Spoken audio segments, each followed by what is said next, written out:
For tonight's talk, it's about the 7 steps to heaven, yes, and one beyond, which is negotiated by the management of this joint because they're Miles Davis fans. I don't remember seeing Miles Davis. So I think especially it's supposed to be about the jhanas and the very deep meditations. Now, first of all, sometimes people say, oh, that's such high stuff. But nevertheless, people actually experience those things. And sometimes just by chance. Tomorrow when I go to Penang, once I was teaching a retreat there, and they introduced this woman who was not on retreat with me, but she said she had an experience which was so strange and disconcerting for her that she thought she had a psychosis, to the point when she made appointments through her GP with psychologists and psychiatrists, and no one was really able to understand what she was doing and why. So that's when she came, and they said, Ajahn Brahm, can you sort of help out? And I'm always just, sometimes too obliging, but I don't mind. So I obliged and said, no, what happened? What happened? And she had flew to jhana. She'd what we call pressing the letting go button, and she had these incredible deep experiences. And I said, oh, that was only a jhana, that's all. And are you sure? And then I said all the other things which she would have experienced. And that's what it was. At last, I understand what it is. I'm not mad, I'm not crazy. Because when you start to develop these deep states of meditation, which are not just for Theravada, they're in Mahayana, Vajrayana, they're all through Buddhism. They're amazing states, but they're really weird and strange, but like you've had before.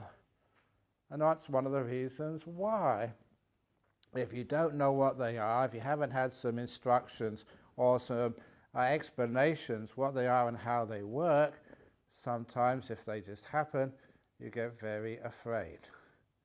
And just on one of the retreats just yesterday, one of the retreatants there, she wasn't actually in the jhana yet, but incredibly powerful nimitta, a light, which came up. We call them nimittas in Theravada.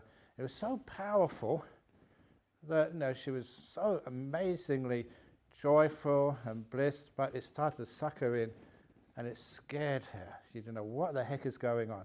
Ooh, this is a bit too much for me right now. So as soon as when I explained, it's only nimittas, there's no danger there at all, you're not going to go crazy, you're not going to go mad. In fact, the only danger, if you do get into these jhanas and do them a lot, is you may lose your hair.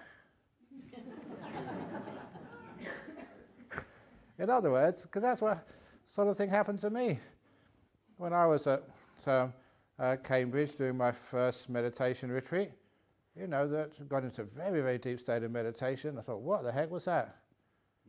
Because it was, please excuse the language, because I have to say this just so that you understand what you're dealing with. It was better than sex. I was a young man at the time, had a girlfriend. I just left her in Gloucester, and this was really deep experiences. And, I was a Buddhist, but I wasn't a monk yet, and I started thinking, why has no one ever told me about these things? And then later on, you looked around, and other people do have those experiences too. And when you become a monk, you develop those experiences, or a nun, and you actually find out a huge amount of what Buddhism is. Sometimes you only see a tiny amount of it. We see something much, much, much, much bigger of the nature of the human mind. And this is very interesting as even a physicist, as a scientist, that we have the world. What about this thing we call the human mind? What actually is it? And talking with many, many, many scientists, sometimes I think, it doesn't exist at all. Even though in quantum mechanics it's right there, it's an essential part of the Copenhagen understanding of the Schrodinger's equation. But still, there's a willful ignorance there. There is a little story to say about the willful ignorance and what we call delusion, and why sometimes we can be with something for a long time and just not see it. And the story is, I hope I didn't say this last year, the flower pot experiment at Imperial College. There was, my mate Bernard. Did he ever contact you? No, he didn't. No. Okay, I'll see if I can catch up. But, Professor Bernard Carr, Emeritus Professor of Theoretical Physics at Queen Mary College. He was a very close friend, and he was the first Buddhist I ever saw. And when I went to Cambridge, he was on a little stall, the Buddhist Society of Cambridge. And the story was, he was there just manning, so he was only a student, 1 or 2 years senior to me. And I said, wow, there's a Buddhist society in this university. Wow, I want to join. I didn't know about the Buddhist Society in London then. It was only later on when Christmas Humphreys, Toby, used to come every year, I think every term, to give a lecture there. And then when I asked him, I want to join, he said, no, you don't have to join. Just come and see. Try it out first of all. I said, no, I'm a Buddhist, I want to join. He said, no need to, just come to a few talks. I said, I want to join. And I got angry, and I got out a pound note, slammed it on the desk, write my name down now. And that was Bernard. Came lifelong friends after that. And we're interested in the same sort of things, into psychic research. We were ghost hunters. He was also even currently, the treasurer of the Psychic Research Society in London. I forget where it is. It's somewhere around here, somewhere. Yeah, it's South Kensington. South Ken. Okay, yeah, down there. And anyway, that also he was a Buddhist, but also interestingly, he was a very close disciple of Stephen Hawkins. So close that Stephen came to his wedding with Mary, and also that Bernard was featured on the film, I think The Theory of Everything. So I was invited to Leicester Square to the premiere to walk the red carpet alongside Stephen Hawkins, close friend. So that's how close he was, a Buddhist, and also into weird stuff. I'm not talking about Buddhism, I'm talking about ghosts and stuff. So anyway, he told me about the flower pot experiment where over in Imperial College in South Kent, one of the professors, he didn't tell me who, said he was going to demonstrate levitation in a laboratory in front of professors, lecturers, researchers who were all well known in science. And when he got his friends to come and sit down in the lecture theatre, he brought out a flower pot, no wires or anything, and he put it on the bench. And then he had the cameras rolling. You can take your own photos if you wish, but they had infrared cameras, ordinary sort of videos, ultraviolet, just to make sure if it happened, it would be recorded. And he said that he needed the help to create the right atmosphere. And so he asked, can you all please help by chanting the holy word Om? And I always comment that that was one of the greatest successes, to convince all these crusty old professors sitting in their seats to go Om, Om, Om. But they did. And as they were chanting, the flower pot rose in the air. It levitated. They had it on camera. They videoed it. It lifted. And afterwards, they asked the professors, what do you think about that? And a couple of them said, it never lifted at all. It was on the table all the time. That was the point of the experiment. Not on levitation, but on perception. Because what was happening underneath that bench, there was a hugely powerful electromagnet, and they needed everybody to start chanting Om, because if you turn on a large current, you can hear the hum, and the game would be up. But it wasn't the fact that it was trying to deceive the audience. It was sort of, science that it levitated, just electromagnetism.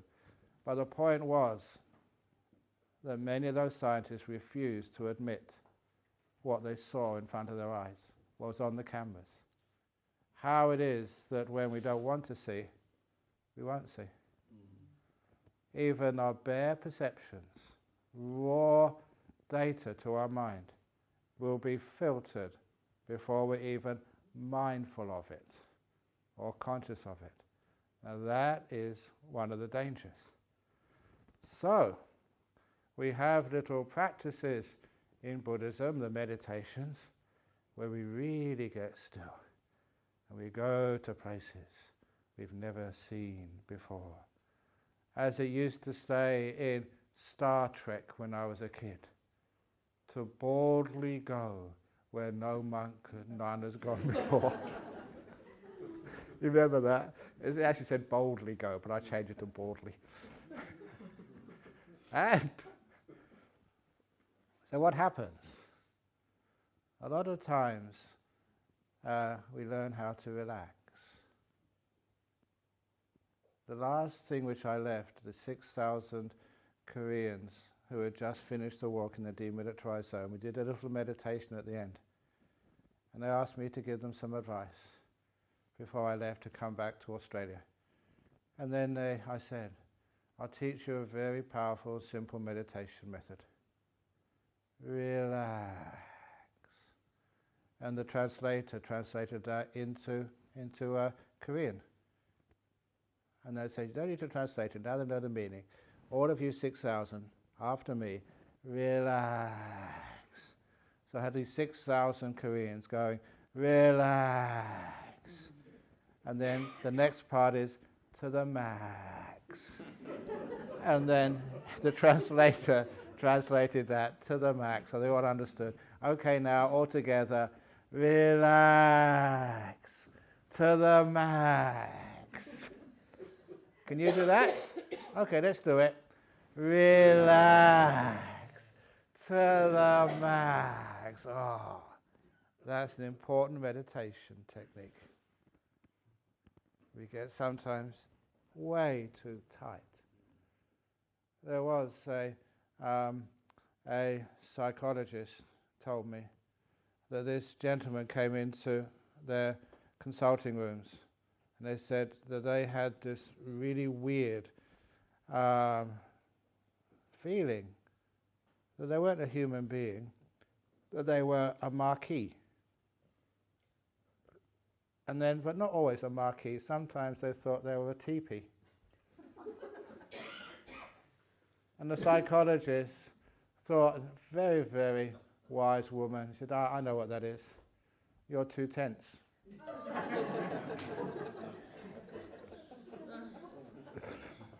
And that's many people are 2 tents, but not in that way. In the fact that you did hear about the squirrel who was in the psychologist's couch. A little squirrel was there. What's your problem? What are you doing in here? Well, said the squirrel, ever since I read that you are what you eat, I realized I was nuts.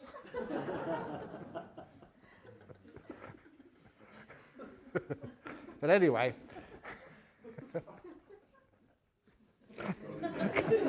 come and relax to the back.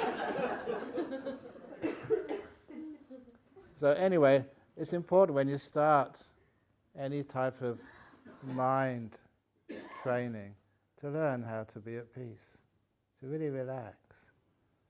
Because what happens then when you relax, your body disappears. It was, Professor Philippe Goldin, Stanford University. I'll see him next June, another little conference over there in San Fran. Philip Goldin did some research some years ago, Stanford University, and he wanted to find out how effective mindfulness and meditation really was. So he had a whole group of students, giving them credits for joining in this little experiment. And half of them he sent on to a meditation retreat for the day at Stanford's expense. And the other half, chosen randomly, was sent to a Californian spa for the day, where they had hot rubs, hot tubs, foot massages. I don't know, because I've never been to a Californian spa, but something like that. Their body pampered for the whole day. And afterwards, when they got back to the university, they gave them a standard psychology test to find out who was the most relaxed. You know what they found? Those people who went to the spa were far more relaxed and healthy and peaceful than those who went to the retreat. They said, what the heck is going on? But not my retreats. They're really nice and peaceful because, number one, we don't aim to get somewhere. Instead, our purpose is to be more fully where we already are. To let go, to be here, to be still. The only place you can find any peace is right here, right now. So, we all know that. But why is it that when we go and do some meditation, we forget all of the Buddhism, the Dhamma we've ever read, and we do something different? We strive. And when you strive, you will get tense. There are two types of meditation. Who knows what those two types of meditation are? Two types of Buddhist meditation. Wonderful. You already know that every question I ask is always a trick question. It's best to be silent. Most people say samatha vipassana. I say no. Two basic types of meditation. Second Noble Truth meditation and third Noble Truth meditation. What's second Noble Truth? Craving, wanting, leads to suffering. So why is it that when we meditate, we want something, we crave, we aim for something, and we think, something must be going wrong. I'm not happy. Of course not. You're wanting something, which means you are doing second Noble Truth meditation. Third Noble Truth meditation, letting go. It's learning how to be content and easily satisfied, not proud and demanding in nature. Remember that, Gopi? From the translation of the Metta Sutta, loving kindness. And if you do something like that, you're content, easy, say, this is good enough for me. You let go, you relax to the max. You're peaceful.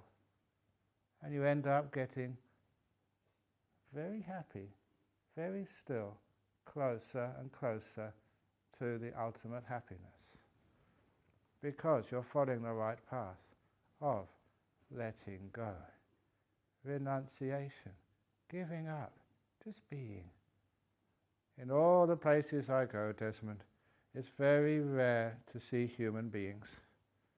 Hong Kong, Penang, Singapore, Sydney, London, there's very few human beings in our world. There are many human goings,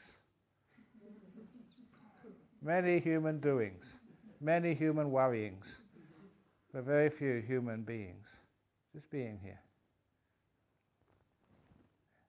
The second and third Noble Truth, I forget, it was apparently a philosopher, but a long time ago, I forgot the name. When you want something more, you cannot enjoy what you already have. Beautiful way of putting in the second and third Noble Truths.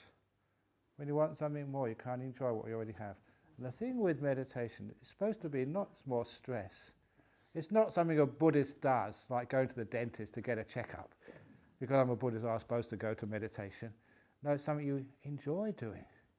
You get fun and happiness from. So how does that actually work? There is a simile, I borrowed it from Vajrayana, but we don't own anything. We share everything. So that was a simile of the 1,000-petal lotus. And a lotus is closed up at night time. Got any lotus images here? Probably somewhere. A lotus is closed up at night time. And when the first rays of the sun strike the outermost sheath of the lotus, then it starts to open up. And when the outermost sheath, which is always very rough and coarse, opens up, that reveals the next layer of petals, so they can receive the warmth and light of the sun.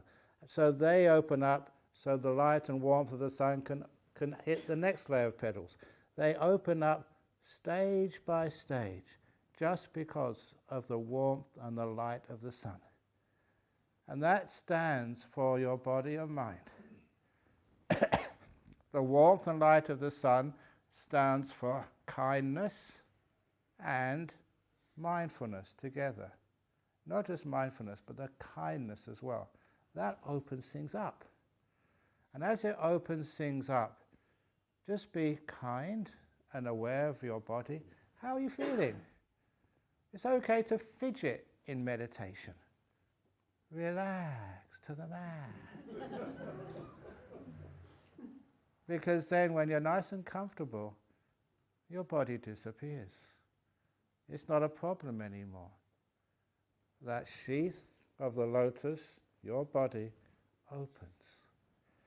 I was teaching a meditation retreat over in Perth, and this gentleman came, and not the sort of person I'd expect to come on one of my retreats. Okay, I was judging him. I admit that. I was being ridiculously stupid. Should never do that, but I was taught my lesson later on.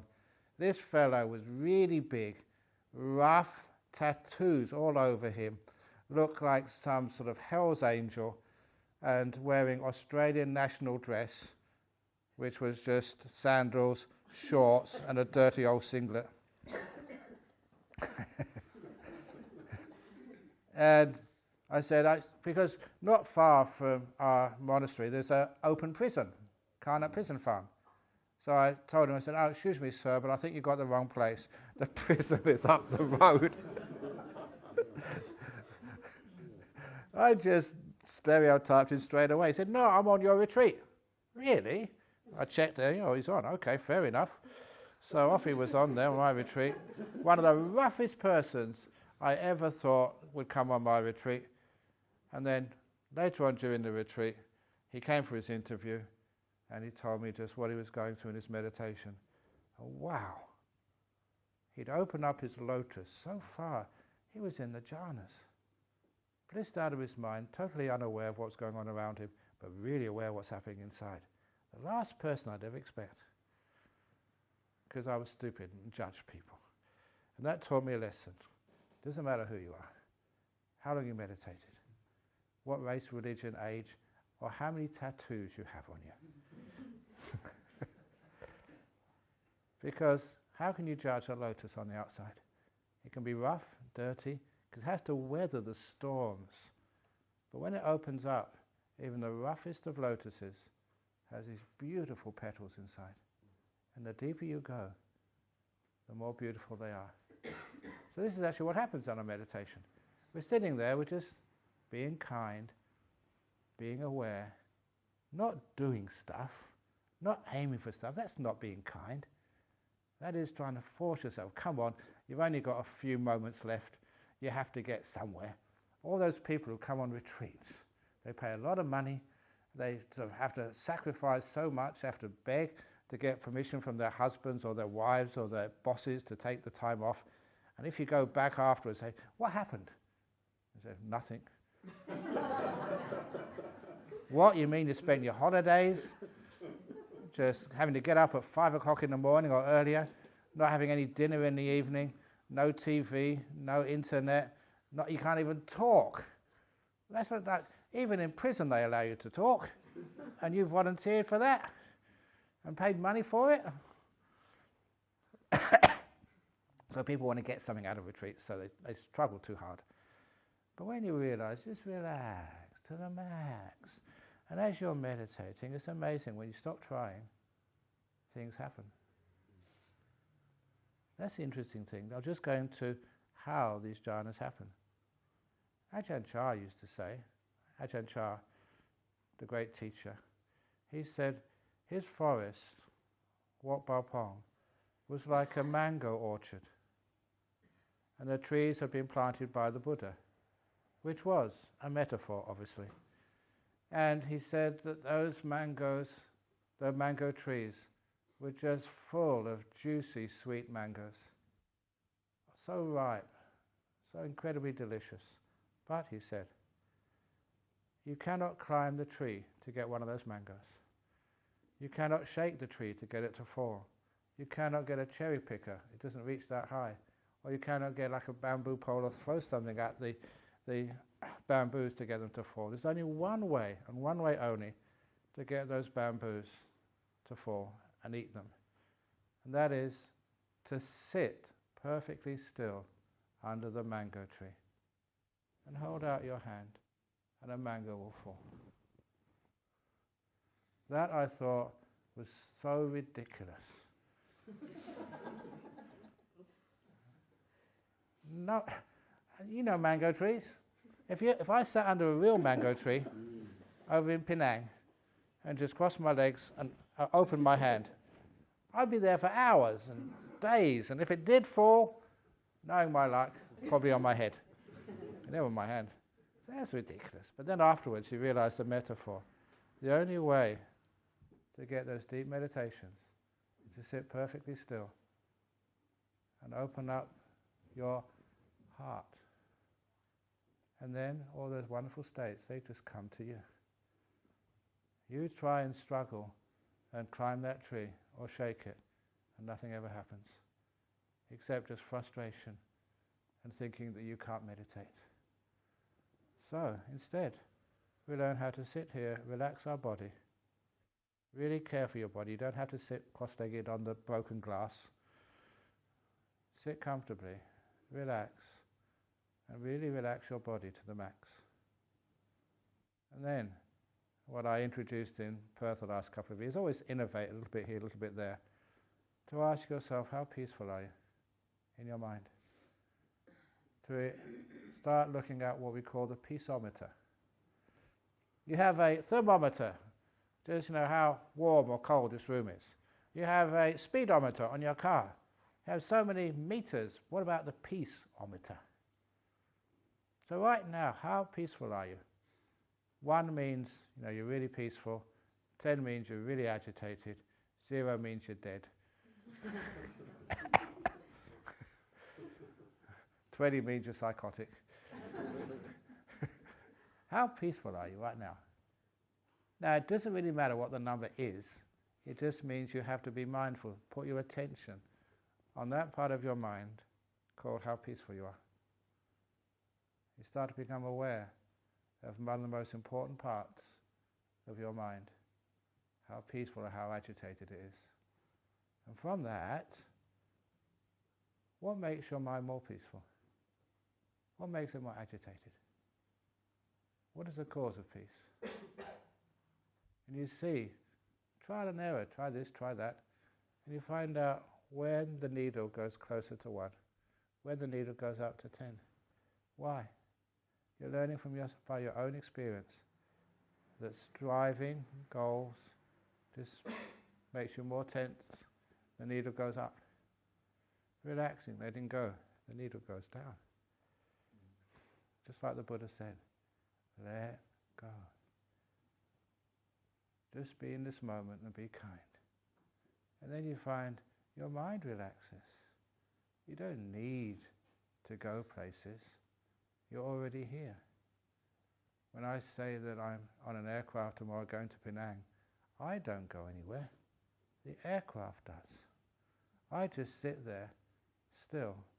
Wherever I am, I'm always here. Just here sometimes to be different. Sometimes here is very wet and I get drenched. Tomorrow here will be very hot and I'll go sweaty. So, you're always here. The outside changes. You always remain here, in this moment. And then you find you're going into the lotus. So you go into the lotus, into your body, that opens up, usually into time, the present moment. That opens up into silence.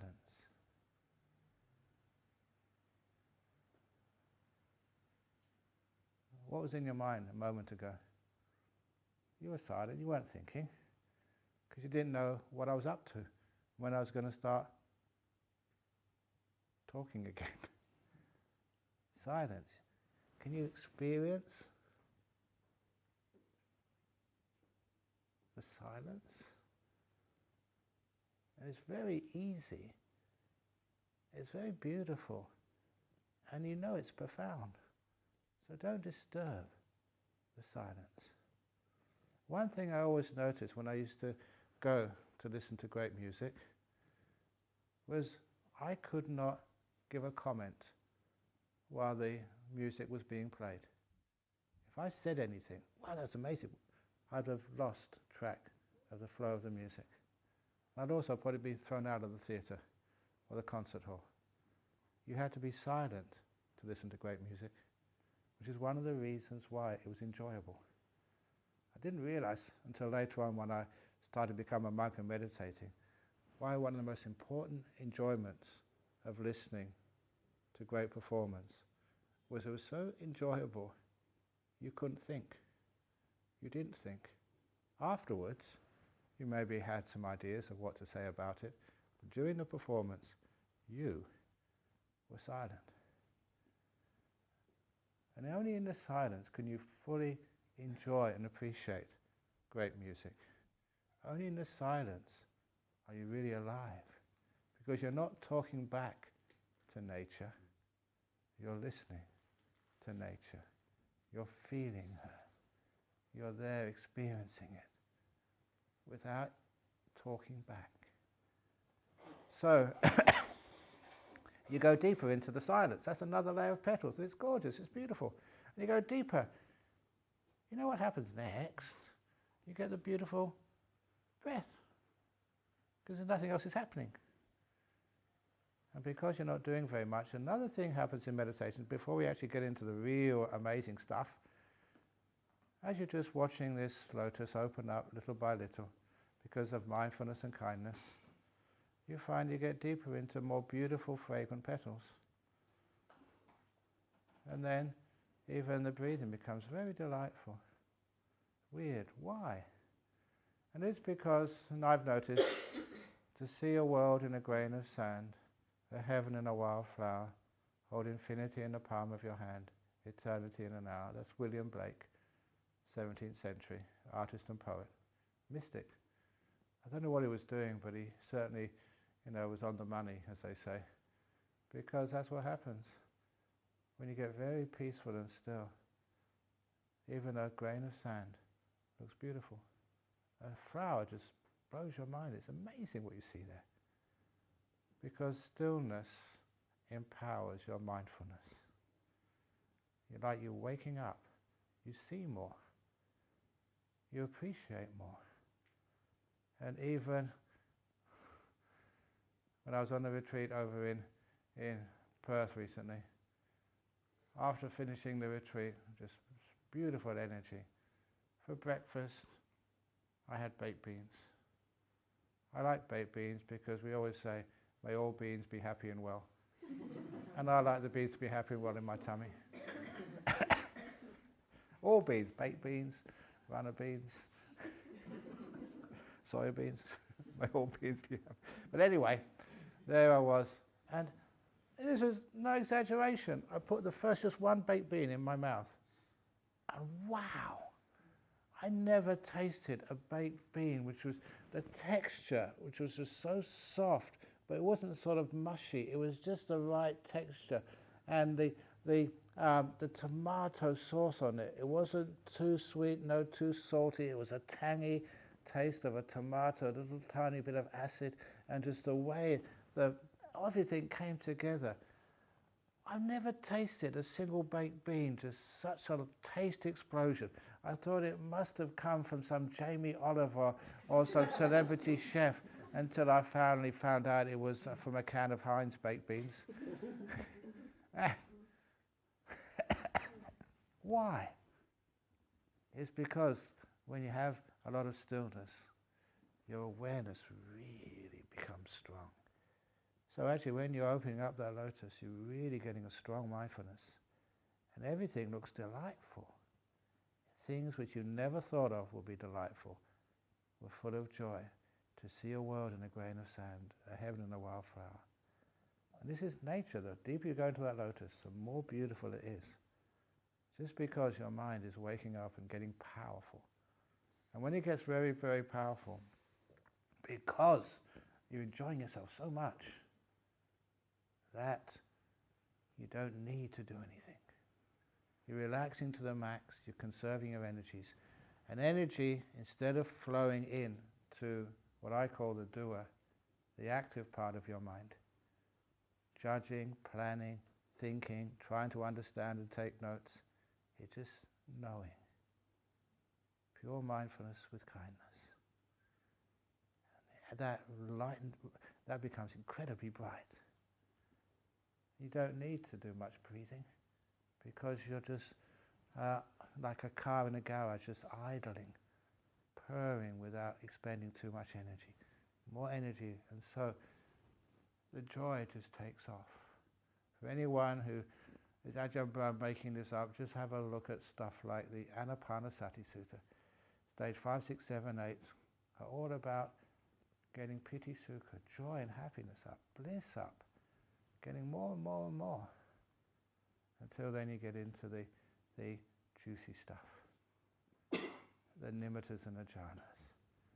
Seeing this light, this citta arise. The mind, people have all sorts of ideas of what the mind is, but this is, you're experiencing it. Prabhasara, radiant, beautiful, gorgeous. And that sometimes scares people. Because sometimes, what the heck's going on? I can't feel my body. You're going into places you haven't been before. But it's wonderful. So after a while it's just, well, what the heck? The joy is really good, so let's go for it. So these wonderful lights come in your mind, and your body just starts to fade away and disappear. And I always say that each one of you will experience a nimitta sooner or later. When you die, going towards the light. That's the same thing. But when you're doing meditation, you don't die, you come back again, there's no problem. But when you're going towards the light, your 5 senses stopping at death. When you are doing the meditations, your 5 senses are being calmed down, so you're not aware of them. And you get these beautiful experiences of the light, very powerful, and now you're going on the doorways to the deep meditation, the jhanas. They even call them the 8 vimokas. Vimokas means the releases, freedoms from this body. Now you're really going to bliss out to the max. You don't do anything. Stillness upon stillness upon stillness. Peace upon peace upon peace. That's why Ajahn Chah was, again, on the money, just because sitting perfectly still and opening up the door of your hand, the kindness, the openness to let these things come in. For many of you, you'll be scared. Fear will come up, just like that lady yesterday at our retreat. Terrified. For 2 reasons. Number 1 was because the power of the states, the bliss of it. And I can understand that, because sometimes you think, this is too much fun. It can't be right. This is Buddhism. This is religion. Religion is not supposed to be fun. It's a weird thing, isn't it? We always go for asceticism. And if you're happy, stop it now. Once in Hong Kong, after I gave us some talks and retreats for the first time in one of these temples, Wangfatchi temple, and it was it was in Kowloon side, but I think Suan, I forget the name of the part of Hong Kong. But anyway, this poor elderly Chinese nun, she came out to me afterwards, thank you, Ajahn Brahm. Why? And she said, because after you came, now I could smile and laugh. Before, if I smiled and laughed, I get told off by my disciples. A nun is not supposed to be happy. But now you came, I can say, well, Ajahn Brahm is happy, so I can be as well. Why is it that people think you have to be miserable? So anyway, that when we actually learn just to have a bit of fun and joy and inspiration and happiness, that is part of the path, happiness. And when you have that happiness in the meditation, it's just so enjoyable that sometimes you don't want to get out of meditation. It's not like you're doing this because you're trying to beat your personal best of how many hours you can sit meditation. It's not a competition. You sit long because you're enjoying it and having great joy and happiness. And that turns into huge, beautiful nimittas, amazing lights. And when you get sucked into those, you're in these jhanas, bliss. And each one of those jhanas is a different flavour of bliss. Just like ice cream has different flavours. And when I first got into a first jhana, the body is a long way gone. You can't feel it anymore. It's one of the reasons why when a person dies, please don't be afraid of death. The process, is uncomfortable. Once you get to that death moment, your five senses have gone. You're free, liberated from the aches and pains of a body. And if you want to know what I'm talking about, aches and pains of the body, just look at all the people. Somebody is adjusting their glasses and scratching their nose. You were doing their nose as well. Another person is just scratching their ear. That was the cameraman. How busy are people on their body trying to find comfort? If you have a look, they're always moving. And we're so used to that, scratching their nose, moving this, fiddling that. We're so used to it that we take it for granted. We don't even notice it. The body is always demanding attention of us, even when we're sleeping, tossing and turning. We are very active because our body is very hard to find scratching the nose. It's okay, I do the same thing. But can you be really still? So the body just disappears. That's what happens in the jhanas. The body's gone. And it's peaceful, free. Not only that, thought has gone a long time ago. And that first jhana is so peaceful, so joyful. But part of that is that your ability to do stuff, will, is also so disturbing. Having to make decisions, having to choose. In fact, that sometimes we cherish our will, but a lot of times we can't just let it go and be peaceful. Can you stop worrying when you go to sleep at night? People who are meditating, can you just drop all the stuff which is not important at all and just leave it alone and just be? So that piece is also incredibly powerful. And what happens is that there are some people like St. John of the Cross, Teresa of Avila, and other people throughout history, sometimes they do get into those jhanas, blissed out. And they come back and say, well, I wasn't there. There was no sort of me left there. And it was so blissful. And sometimes not just blissful, but just, people often say it's just like pure love. It's another term for bliss and ecstasy. You're so loved you don't have to do anything because there's nothing to do. And those are the people who they make saints. And I was saying just how unfair it is to Buddhists. If you were a Christian and entered a first jhana, the archbishops and the popes would say, oh, that was union with God. And so they name a train station after you, because on the way here we went through St. Paul's train station, and even like a hospital, and even sort of a school. You'd have St. Chanda's School, or St. Chanda's Hospital, if you got into the Jhanas, because that's what it feels like. Did any of you read that little story of Murali? It was Murali, the Hong Kong girl, dying to live. Was it? I'm sorry, Anita Moorjani. Yeah, Anita Moorjani.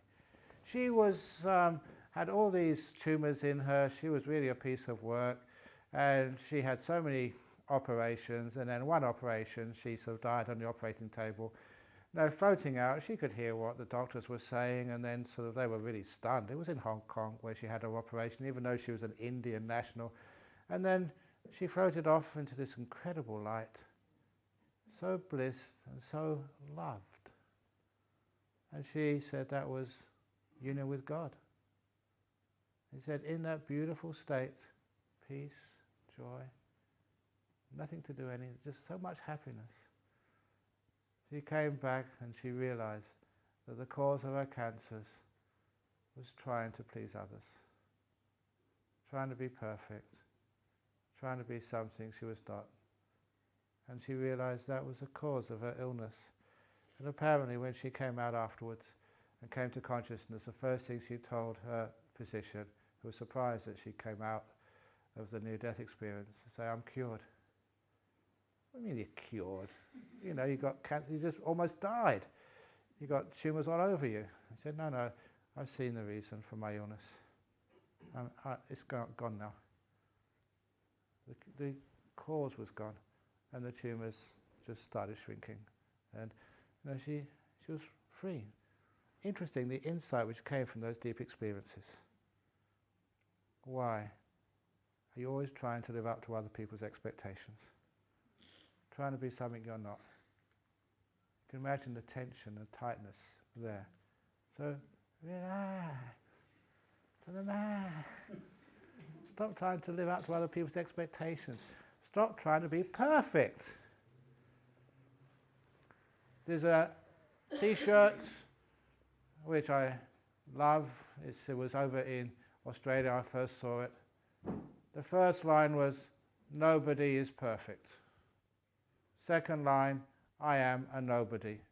Third line, therefore I am perfect. That's the sort of logic I like. So that means that when you bliss out, you do get a lot of happiness as well, insight as well. And also, when you come out of deep meditation, these things they call the 5 hindrances, especially this wanting and denial, otherwise known as aversion. They are just taken out for a while. They are just not there, which means you don't see what you want to see, nor do you see what is a shock for you. You see what's there. That's why even the Buddha always said from the jhanas, samadhi pachaya yata bhutayana dasana. I don't just tell jokes, I do know my Pali as well.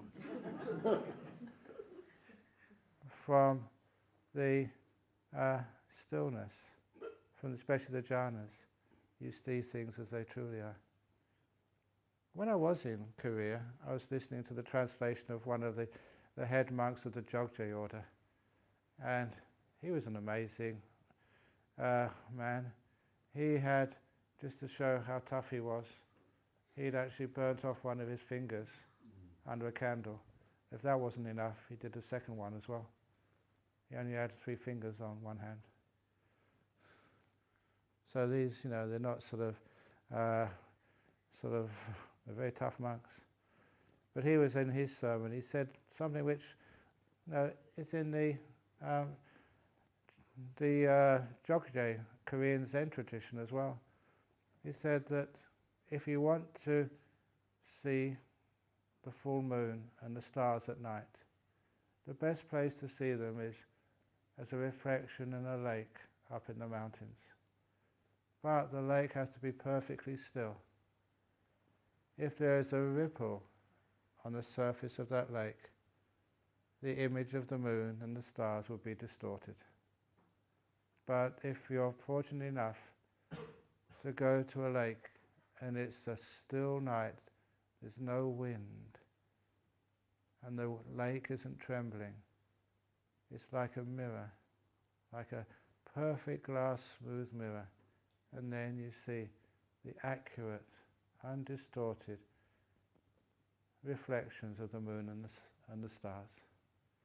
So that's like sort of the stillness required to get the deep insights. So still that your mind perfectly reflects the truth. Whatever that truth is, and it's not my job to tell you. Otherwise, it starts arguments. So instead, we learn how to go even deeper into the bliss states, the 7 steps to heaven. So the first thing, this is so heavenly. You ain't seen nothing yet, as Ronald Reagan used to say. Because you always think there can't be nothing better than that. But when things are still, they start to disappear. If you don't click the mouse on your computer, the screen turns off. Stillness also leads to disappearance. I first learned that at Throstle Hole, up in Northumberland, when I went on a retreat, a Zen retreat, and there, a Shasta Abbey group, and Kenneth Roshi. She used to come here a lot when she was still alive. Actually she started here, I think, didn't she? Kenneth Roshi? She had a very strong connection. Yeah, I think I remember that. But anyway, so she had a little retreat centre over in Northumberland. I went there once, and I didn't know what I was doing. It's great when you don't know what you're doing, because then you are open to whatever's going to happen. So I was asked to sit with your eyes open, facing a wall, and that was it. See what happened next. So I was young, adventurous, my eyes were open, sitting there. I learned how to do enough meditation just to be still, not to think, not to worry about anything, but just be in the moment, just watching this whitewashed wall. And then the wall vanished. It wasn't there anymore. It disappeared. That was weird. But in those days, 60s, 70s, that was cool. Weird rot. But what was actually happening there was strange, but it was obvious. It's just science. If nothing moves, your brain just turns off. It's very efficient, the way it sort of uses its cognitive faculties. Nothing moves, gone. So because nothing was moving, my sight turned off. Sound turns off. Taste, touch, turns off. Smell as well turns off. So the 5 senses turn off because of stillness, nothing moving. And then, what's left? Your mind. That's really cool. And then, what happens is you see these nimittas and you go into the jhanas, because there is a lot of stillness. If you stay in the first jhana long enough, because of stillness, get into a second jhana. And the second jhana is weird, incredibly beautiful, because it's born of stillness. Nothing is moving there. The first jhana is a little wobble, as I call it. So it's even more bliss and happiness. Stillness, and how much power you get from stillness. Third jhana, you think you understand what happiness is. But part of happiness, which is a disturbing part, it's called piti, vanishes. You're aware, mindful, and happy. Which if you read those descriptions, is why the Aryas, enlightened ones, say that you are happy and mindful and equanimous in that state. Making the point, these aren't dull states. Incredibly powerful mindfulness. A lot of happiness. And because it's still, the happiness vanishes. Pure equanimity of mindful. Is that boring? Yeah, people say, the Buddha said it's equanimity, contentment. But then again, he also said the bliss of contentment. It's another flavour of happiness. And when you start getting into these states, the first state you think, it can't be any higher than this. This is bliss. This is union with God. This is the ultimate. And some people think they're enlightened. You're not enlightened. You're not a saint. There's more to go. That's the interesting part of this. You're really getting into the deep happinesses and blisses and why. So anyway, and then you go, that's the fourth heaven. And then you go into that fourth jhana. Because it's so still, stay there long enough and more things start to disappear. Your mind starts to disappear. You start to lose your mind. But people, that's negative, losing your mind. It doesn't mean you go crazy. It means this thing which you call consciousness starts to unravel. And it's already will is unraveled. And it's here I'm going to pause for the why is there insight? What's the point of this? It's just to bliss out, that's all. And the simile which I came up with was the tadpole and the frog. So once upon a time, in the back of a wonderful Buddhist centre in Eccleston Square, they had installed a little pond. Have you got a garden in the back? A garden? Have you got a pond in there? They got some water anyway. Water, okay, that's good enough. There's a pond there. And anyway, there was a tadpole was born in that pond. And little tadpole was really smart. And the older tadpoles would actually teach it, had to go to school. And did O-levels in chemistry, and then A-levels, and then did so well, went to university in the pond, where it studied chemistry and did a PhD in water. At the same time, being in the back of a Buddhist centre, would hear many talks on the four elements, such as water and Abhidharma as well. So really understood water. Everything there was to know about water, that tadpole was the expert. But how could a tadpole really know what water is? No more than a fish can. Fish spent all its life in the water, grown up in the water. How do you know what water is? But the difference between the fish and little tadpole was one day tadpole grew appendages. Little stumps, first in its shoulders and then in its bottom. It was growing legs and arms. It was turning into a frog.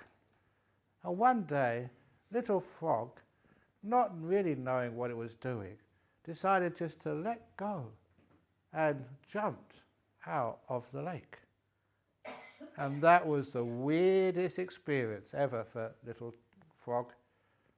It was like nothing she'd experienced before. Dry land.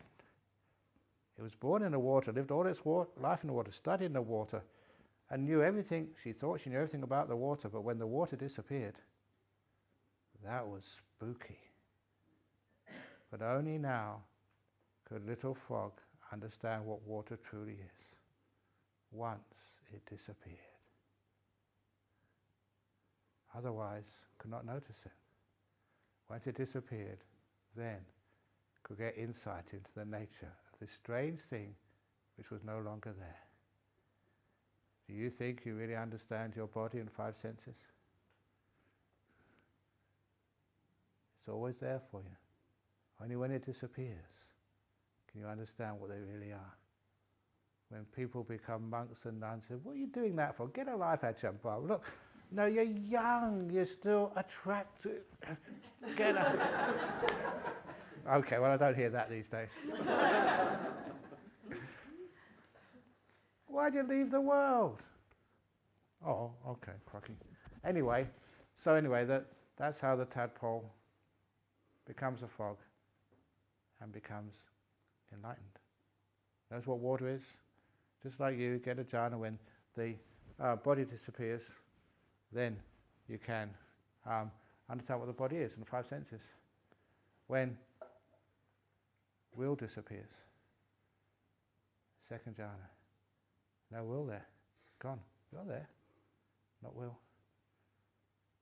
That's where you understand what will is. Chetana, sankhara, will. It's gone. Spooky, weird. Sometimes frightening when I say this, but nevertheless it's disappeared. That's how you understand it. You can study it, but it's always there for you. You haven't jumped out of that lake. And then further down the track, your mind, consciousness. Do you really understand what it truly is when it's always there for you? You may have theories, but then it starts to go, unravel, little by little. And you know, the more it disappears, the more bliss it is, the more happiness and more joy. Oh, what freedom to be free of the will, just to be still. Oh, what bliss to see your mind vanish. That's why as you go deeper and deeper into the middle of the lotus, amazing, unexpected, refined petals, until finally you get to the jewel in the heart of the lotus. Om Mani Padme Hum. Mani Padme means a jewel in the lotus. And when it opens up, that's where you see the jewel in the heart of the lotus. You know what that is? Ajahn Chah, had a great meditation because he'd just been giving an inspiring talk. Meditated for 2 hours, blissed out what I should have been doing my services for him. But after I finished my meditation, I got up, went looking for Ajahn Chah, and that's when we crossed. And he looked at me, and he obviously knew I'd just come out of a very beautiful meditation. And so he decided to check me out. Monks can read minds. But don't worry, nuns as well maybe. Some people's minds are not worth reading. It's like going to an old bookshop and saying, oh, this is rubbish. So you don't have to worry. But that time my mind was worth reading. So it's weird, but I don't mind saying this. You could feel Ajahn Chah getting into your mind. And that's how you felt. And for once I was happy. Come in, have a look around. You know, I was really tidy this time.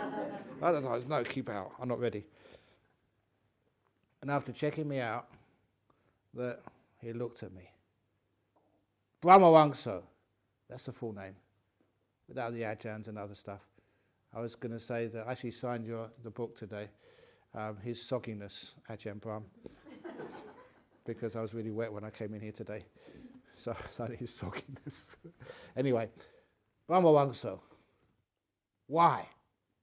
He asked me the question, why? That was really amazing. A great teacher was getting no messing around, getting to the heart of things. Why? And I looked at him and I answered. The answer came straight from within. I don't know. I was a very silly monk, stupid monk. I thought I was really clever, but I could meditate, but wisdom was very weak. I don't know. And the nice thing about great masters, whenever they have stupid disciples, it just entertains them no end. That was our purpose, our Western monks, just to make Ajahn Chah laugh and laugh. So he just laughed his head off. And then afterwards he stopped. He looked at me again, serious, and said, I'll tell you the answer. Wow, this was really cool. He was going to tell me the answer to the question why. Straight from a great monk, just personal, just Ajahn Chah and I, wow, this is amazing. And I was so excited, yes, yes. And he said, the answer to the question why is, there's nothing. There's nothing. He looked at me, with great compassion, do you understand? And I said, yes, yes. And he said, no, you don't. And he walked away. So what is the jewel in the heart of the lotus? There's nothing.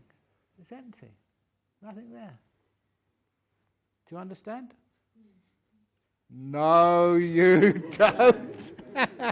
Okay, that's a talk so far, because I've got another appointment. My brother's going to be outside at 8:30 looking for me. Any questions, comments or complaints?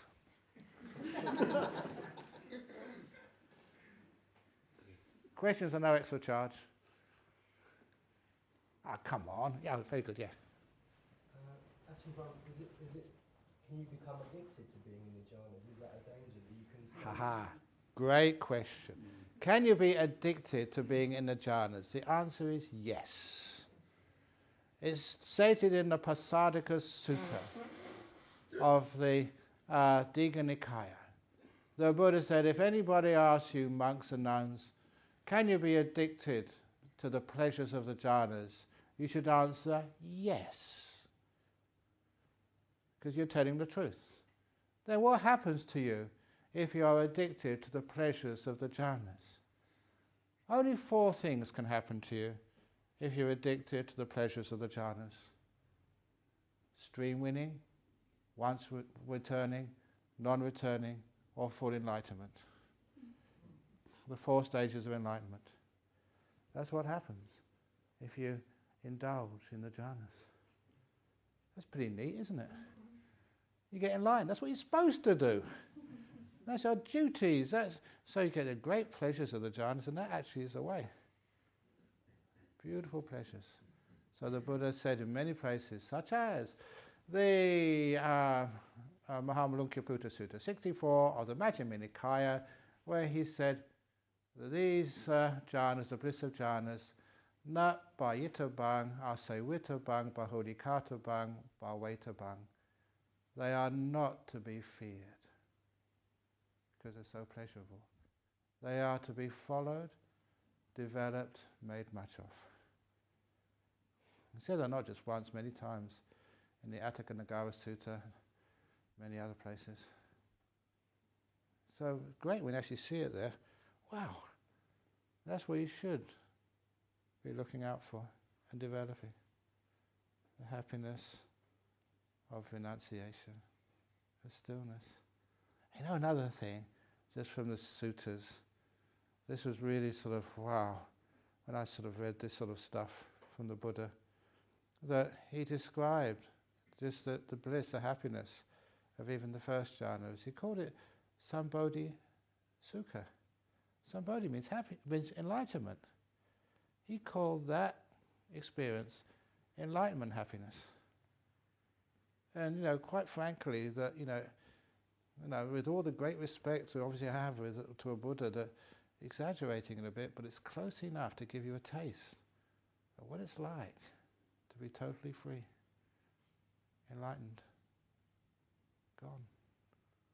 Even the first jhana happiness is really powerful. That's one of the reasons why, if any of you have the good fortune to get one of those, it blows you away. It's big stuff.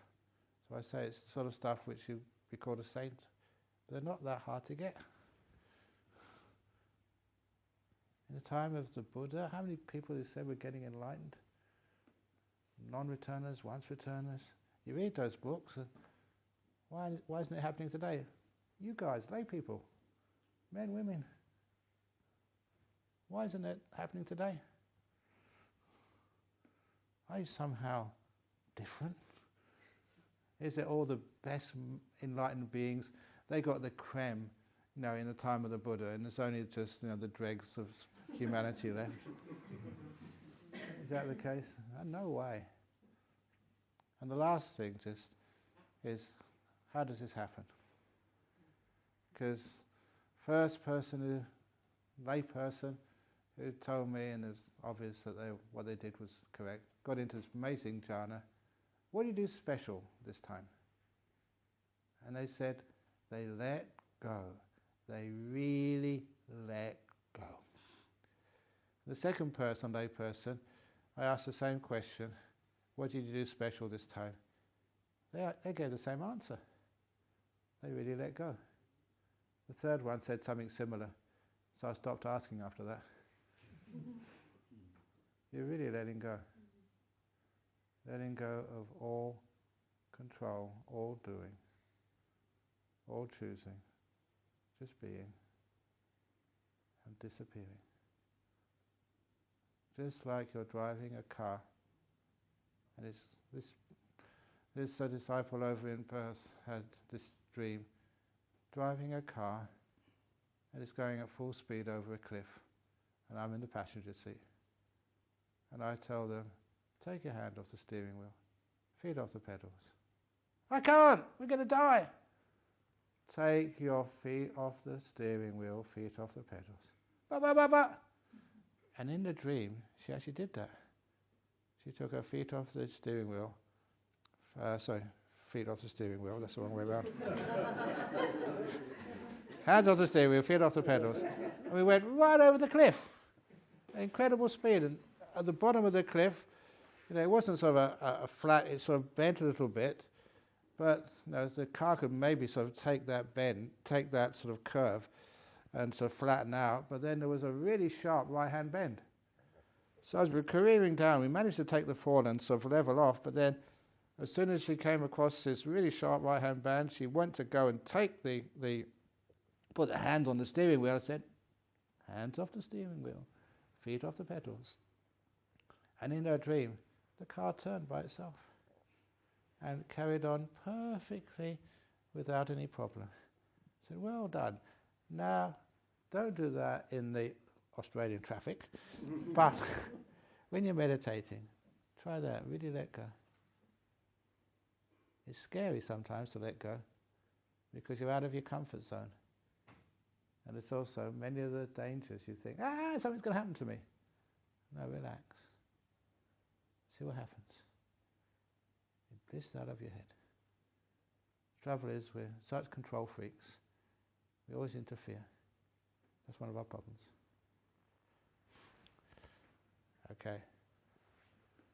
Okay. If you want to hear any more, then we have this amazing disciple, Venerable Chanda, who will answer any of the tough questions once I'm gone. Okay. Thank you very much for coming. It was a wonderful talk. Thank you all too. Don't forget Begging Bowl on the way out, and come again. Letting Go Bowl. Can we wish you a very happy journey and happy seasonal, festivities. Happy Buddhamas. Happy Christmas. Yeah, good. Great, excellent. Okay, so what time is it? It's 20. Well, Okay. In a few minutes, your brother will be at the Okay, yes. Okay. Gives you time to. Got a few minutes. 10 minutes. Okay, can I do one more letting go story? This fella, I reminded of it just a few moments ago. He fell off the cliff. When he fell off the cliff, he managed to grab onto a little branch hanging from the cliff. And he looked down, it's a long way down, certain death. He looked up, there's no way to clamber back up. So he started shouting out for help. Help me, help me! Shouting and shouting until he heard this voice from the heavens. I will help you, boomed this voice from above. But you have to have faith. I have faith, he said. I've got to test your faith. Let go of the branch. And he looked down. It's a long way down. So he looked up again and shouted, anyone else up there?